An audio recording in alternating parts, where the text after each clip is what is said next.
সালাম। এবং উনি এখন থেকে অবশ্যই আপনাদের পাশে সর্বক্ষণ থাকবে এবং আপনাদের এই মন্দিরের জন্য উনি যতটুকু সম্ভব উনি করবে এবং উন্নয়নের জন্য যতটুকু সম্ভব আপনারা আসবেন।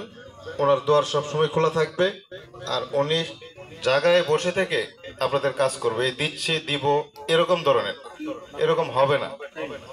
কিন্তু আমি চাই যে আপনারা দোয়া করবেন, আমি আপনাদের পাশে সর্বক্ষণ থাকব।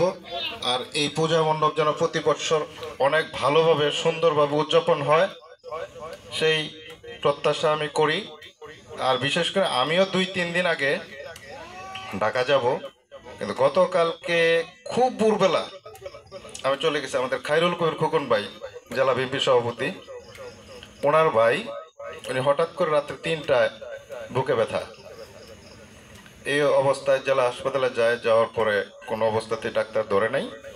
জাতীয় হৃদরোগে যাওয়ার পরে সঙ্গে সঙ্গে ওনার অ্যাঞ্জিওগ্রাম করার পরই ওনার অপারেশন হয়।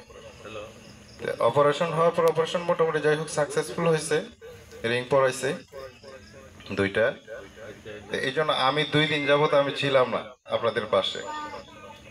আমি ভাবছি যে আজকে রাত্র 12টা বাজলেও আমি আপনাদের কাছে আসব, কারণ সাক্ষাৎ করব, কারণ কালকে তো মনে হয় যে শেষ আপনাদের দশমী, না? তো যাই হোক, আমার জন্য দোয়া করবেন ইনশাল্লাহ। আর আমাদের কৃষিবিদ সাআদাত হোসেন বিপ্লব ভাইয়ের জন্য দোয়া করবেন। উনি আপনাদের পাশে আসতে চাচ্ছে, মানে এই না আগামীতেও থাকবে।